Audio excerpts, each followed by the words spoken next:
So the prophet taught us in one of his last speeches, there is no superiority of a black man over a white man, or a white man over a black man. There's no superiority of an Arab over a non-Arab, and there's no superiority of a non-Arab over an Arab. The only superiority is taqwa, it's righteousness, it's the fear of God.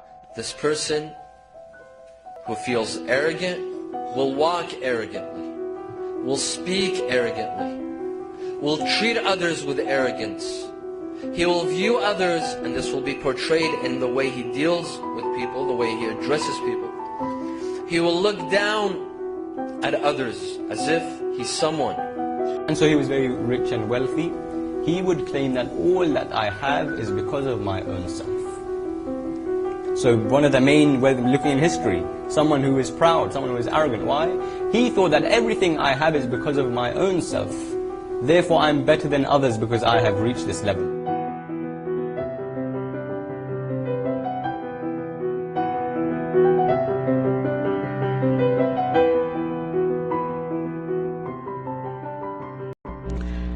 Disease of ujub is basically, number one, that a person considers his own sins to be insignificant. Number two, he looks at others with contempt.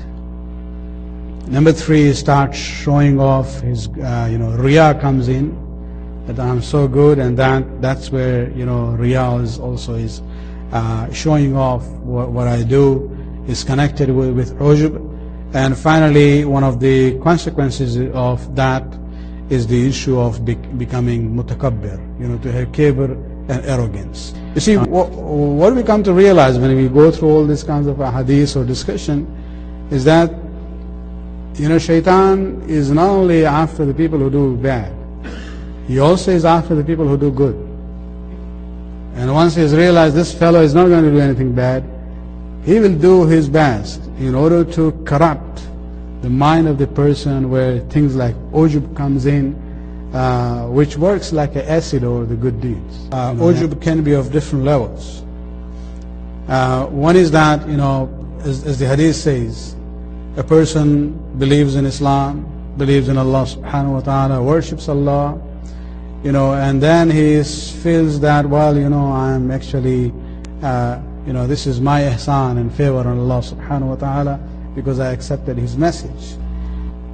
When a person becomes a mutakabbir, arrogant, Allah subhanahu wa ta'ala seals that heart.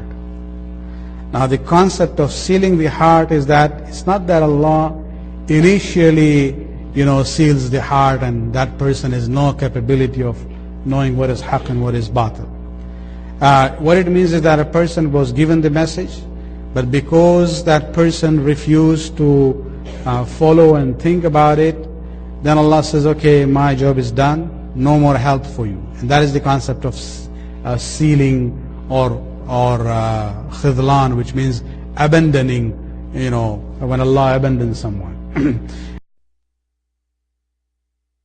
فادخلوا أبواب جهنم خالدين فيها فلبئس مثوى المتكبرين.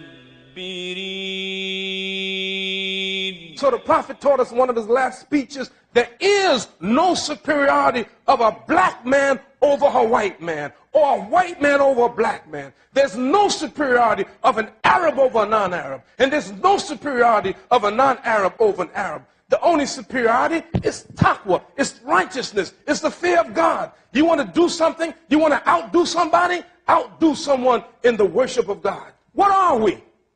You think about it. Think about how intelligent we are, and we got computers, and we do all these things, and we got missiles, and we got all of these things, but all of us are the creatures of God. And really, all we are is what God created us to be. What are you? You a mud, man. And he said, kun fayakun, be it is. And then you became a living soul. But the fact of the matter is, no matter how strong you get, one day, God will reverse it. I don't care how beautiful the woman looks, because the one who gave it to you, take it back from you. Name the richest person. Bill Gates, how much money he have? How many billions of dollars does he have? One day, he will have nothing. What do you mean? When you die, you have nothing left. Think about it. The computer that you own one day will be somebody else's computer if you don't use it up. The car that you have, the house that you have, and your family, as much as they love you, they will go to your funeral. They will go to your burial, but they won't stay there. You will be buried and they'll turn around and they'll walk back. That's the way God is. He has a way of humbling us. ولا تصعر خدك للناس ولا تمش في الأرض مرحا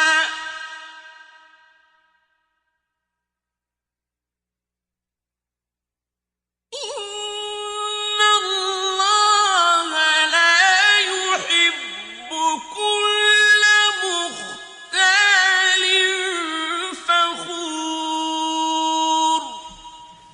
If a person is arrogant, if a person feels proud and is arrogant, usually that sense of arrogance gets translated into certain actions and certain behaviors. For example, this person who feels arrogant will walk arrogantly, will speak arrogantly, will treat others with arrogance. He will view others, and this will be portrayed in the way he deals with people, the way he addresses people. He will look down at others as if he's someone. And if a person is humble inside and feels no arrogance whatsoever, this will also be translated in his actions and in his behavior. In another verse, Luqman the wise, he admonishes his son. He says, وَلَا تَمْشِ فِي الْأَرْضِ مَرَحًا إِنَّ اللَّهَ لَا يُحِبُّ كُلَّ مُخْتَالٍ فَخُورٍ. Don't walk with arrogance. Do not walk with arrogance and with pride. When you walk, walk with humility. Show your humbleness. Allah does not like the arrogant. In another verse, وَلَا تَمْشِ فِي الْأَرْضِ مَرَحًا إِنَّكَ لَن تَخْرِقَ الْأَرْضِ وَلَن تَبْلِغَ الْجِبَالَ طُولًا. Do not walk with arrogance. Have you seen some people when they walk, they raise their heads, they raise their chins, their nose? When you see him walking, you think the Roman Empire is walking. He thinks he's an empire or someone important. The Quran says, إِنَّكَ لَن تَخْرِقَ الْأَرْضِ. No matter how tall you stand, how high you raise your head, you're not going to leave the earth. You will remain having the height that you have. وَلَن تَبْلِغَ الْجِبَالَ طُولًا. And you will not reach, your height will not reach the height of the mountains. Don't think that by seeming arrogant, people will think you're more important. Qarun was the cousin of Nabi Musa. Qarun, Fir'aun. Qarun, they say he had the skill of alchemy, turning base metals into gold. And so he was very rich and wealthy. He would claim that all that I have is because of my own self. So one of the main, looking in history, someone who is proud, someone who is arrogant. Why? He thought that everything I have is because of my own self. Therefore I'm better than others because I have reached this level. Understand how to prevent yourself from arrogance and pride. Understand whatever you have is from Allah. You are not worthy of being talked of. You are someone. لَقَدْ خَلَقْنَا الْإِنسَانَ فِي أَحْسَنِ تَقْوِيمٍ ثُمَّ رَدَدْنَاهُ أَسْفَلَ سَافِلِينَ. We created man in the best way, in the best nature. But you can also be lowered to the worst. Worse than an animal. Understand that who you are is significant to Allah. But also understand that everyone is equal. Of a companion, very famous companion, Malik al-Ashtar, they said that he was walking, they didn't know who he was at the time, some people, he was walking through the market, and his face was very dark at the time because he was in the sun. He was sweating, he had just come from a battle. As he was walking through the market, one of the shopkeepers saw this guy who didn't look presentable. He looked quite sweaty, didn't look very, What did he do? He took some dirt, he threw it on Malik's head, just to annoy him and tease him. Malik looked at him and went forward. Then someone came to this shopkeeper and said, "What are you doing?" He said, "What do you mean?" He said, "Do you know who that was?" He said, "No, I just saw someone who didn't look very presentable, and I threw something at him to make fun of him." He says, "That was the great commander-in-chief, Malik al-Ashtar." So Malik entering the masjid, and he stopped him and said, "Are you going to ask Allah subhanahu wa ta'ala to punish me?" He said, "No. I'm asking Allah subhanahu wa ta'ala here, I've come to the masjid to recite 2 rakat prayer in order that Allah subhanahu wa ta'ala forgives." Kibriya stems from the root kibr, and it means arrogance. It means thinking that you're important, right? Now, it's different than self-esteem. I don't want to get this confused with, self-esteem. We should have self-esteem. Self-esteem is a good trait. We should think that we're good people or whatever self-esteem. I'm sure the doctor could explain self-esteem better than me. But self-esteem is something that's positive. Thinking that we're important, this isn't self-esteem. What it is it's important in such a way that the world revolves around us, or our family revolves around us, or our community revolves around us. That we are the center of the world. We are the most important thing alive. This is what Kibriya is. Nothing is more important than us. This is what this means. Now, there's different levels of it, of course. Some people in their family, they say, I'm the most, I'm the husband, and I make the money, and if I'm not here, the family will fall. The family will crumble and go away. I'm the most important thing. Everything depends on me, so everyone else should serve me. Or in the community, I'm the sheikh. I went and I studied for 10 years. I know what Islam says. You guys don't know anything. You guys have to follow whatever I say because I'm important. You guys have to serve me. Or even gets up higher than that. Some people, they get they let this thoughts go in their minds for so much that they actually think that they're divine. You have Pharaoh. What did Pharaoh say? فَقَالَ أَنَّ رَبَّكُمُ الْأَعْلَى. Pharaoh said, I'm the High Lord. I'm your High Lord. Right? He said he knows that he didn't create everything. There's no matter how much I could believe that I'm important, that I'm divine, that I'm something, I know that I didn't create this pen. I know that I didn't create plastic. I'm not the one who did everything. There's no way you could trick yourself into that. So he knew he wasn't God, but he had so much arrogance that he let himself believe that the world would not go on without him. وَإِذْ قُلْنَا لِلْمَلَائِكَةِ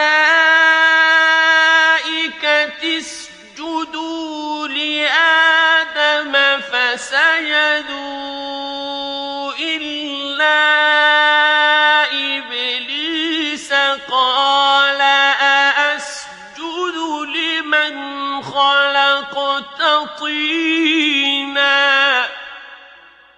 الحمد لله الذي لبس العزة والكبرياء واختارهما لنفسه دون خلقه وجعلهما حما وحرما على غيره واصطفاهما لجلاله وجعل اللعنة على من نازعه فيما من عباده كلهم أجمعون إلا إبليس اعترضته الحمية فافتخر على آدم بخلقه وتعصب عليه لأصله فعدو الله إمام المتعصبين وسلف المستكبرين الذي وضع أساس العصبية ونازع الله رداء الجبرية وادرع لباس التعزز وخلع قناع التذلل. ألا ترون كيف صاره الله بتكبره